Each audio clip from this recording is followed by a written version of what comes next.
This is the explanation for the routine you've just seen, the Grail. What you've received in your pack, as well as this DVD, are 3 cards. You've received a red-backed double-ender card, and this has been printed by the USPCC. Now that will either be a queen or a king. You've also received 2 blue-back cards, which match your double-end pips. Yep. So if you've got the queen, you'll have a queen of clubs in your pack, and a queen of diamonds, both with blue backs. What you need to supply yourself is a regular blue back deck, and when you get this deck, throw away the jokers and the advertising cards. Also remove all 4 queens, and in this case I will keep the queen of clubs and queen of diamonds, place them on the table. The queen of hearts and queen of spades I'll get rid of. Okay, and chuck them away. Just get rid of them. And the reason for that, Chris, yes, is the fact that when you're going through the deck, obviously there's only going to be 52 cards rather than 54, and you're not going to see 6 queens as you go through. You're only going to see 4. That's never good, is it? Never good. 6 queens. No.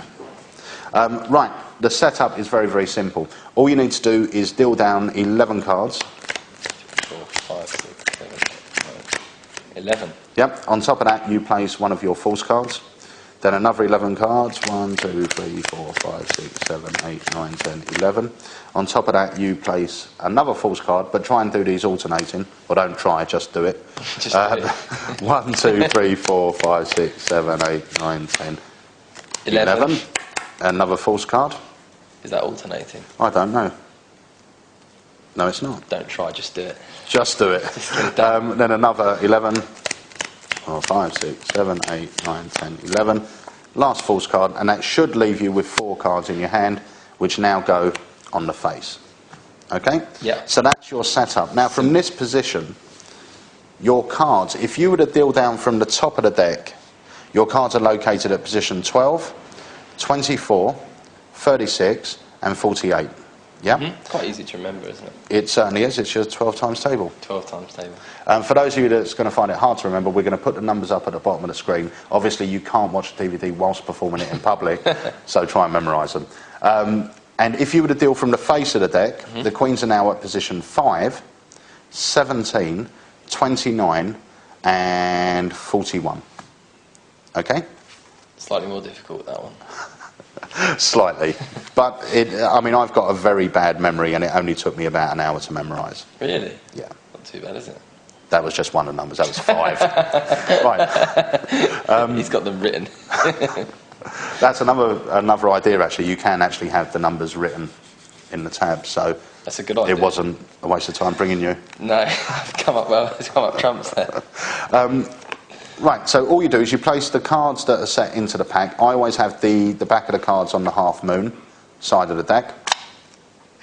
And there's a very, very simple move. Obviously, this card will be placed face down on the table.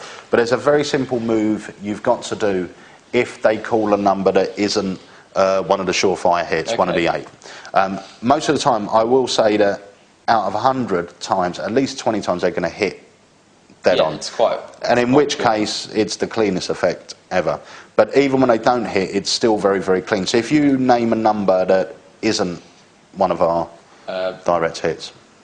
27. 27? Yeah. Okay, so we know we've got a false card at 29. 29. But that's dealing from the face, yeah? So the idea is we have to get rid of 2 cards from the face of the deck and put them on the back. Does that make sense? Yes. So you just minus it in your mind. It, yeah.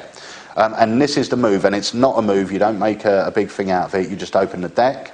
I will open it this side, so the backs are towards me. And as I tip the cards out, my finger will just count 1, 2 cards straight back into the box. Yeah? The deck now comes out into my hand, and then I tip these 2 cards on top. And that's a very natural way to do it, isn't it? Yeah, it is, and it only takes about a second when you're doing it in performance, and it's not anything, you don't say, oh, hang on, I've left some cards in the pack. Just do it as you're talking. As you're talking, no one will even notice it. So that means that one of the false cards is now at number 27. Yeah. Yep. So if we were to do that again, just pick another number. 31. 31, so we know we've got one at 29. Okay. Yeah. Should I pick a different number? If you want. 37. 37. So we know we've got one at 36. Okay. Yeah. So now it's 36 dealing down from the top of the deck. Yeah. So now we've got to get a card from the bottom to the top. We do exactly the same thing, and it's only one card. Open the pack up, tip them out, count one card back in as you take the deck out. That goes on top. Now, if we deal down this way, there'll be a false card at number 37. And can they deal them face up as they go through? Yep, and then that way it's obviously easier for you to reset. Now, they will come past other jokers. Obviously, if you go to 37, then you would have already had 2 queens go by. Yeah. But they really don't notice it. And the thing is, and if they're dealing down like this, if they're dealing down really scruffy, just square them up. So there's not like a little edge showing. Yeah. And that will happen basically with every number. The most cards you've got to displace is free. Okay, and it's exactly the same move. Tip out, 1, 2, 3, pull the deck out, and drop on top. Very good. But obviously, you wouldn't do it that slow. So we'll try and do this in real time. And if you need to move, we'll pick a number where you've got to move cards from the top to the bottom. Okay. Is that a high or a low number? Well, it could be, say 22. 22. Are you sure? Not positive, but I'll go with it. Yeah. 22, so I've got to move 2 cards from the top to the bottom. Okay. I turn the deck over so that it comes out face up. Yes. I count 2 cards back in, take the deck out, they go on top. And now we'll have a queen, hopefully, at 22. 1, 2, 3, 4, 5, 6, 7, 8, 9, 10. Now that's a good checkpoint, because I know the cards are in every 12 positions. So 22 minus 12 will be 10. Which is Yep. One of your force cards, yeah. So now I automatically know, because it's rotating, the next queen that come up will be the queen of diamonds. So you know which way it's... So I know which way I've got to move that. And is this marked or not, or you don't really bother? I haven't marked it, but it's a good idea to mark it just with a red Sharpie in the corner, so I know if it's one card, which way I have to pick up like this. Yeah. If it's another one, I have to pick up like this. Yeah. Yeah?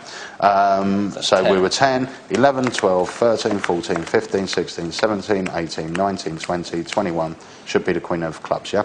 Queen of diamonds. Queen of diamonds, sorry. And that's 22. That's good. That move will throw off a lot of magicians as well, because once the deck's out of the box, they're going to look for the displacement then. Yeah. So it's very off the cuff, and it's, you know, it's just very simple to do. And the fact is, once I've done the displacement, I always give them the deck to look through. Yeah. Yeah. It's very important that they don't shuffle the deck, because if obviously... If you don't make a big thing out of it, then they're really not going to... Just have a quick look shuffle through. Them, they're going to go, why not? Yeah. No, just have a look through. And in all intents and purposes, it is a normal deck of cards. So if you open with the Grail, you can now carry on and do any other card trick.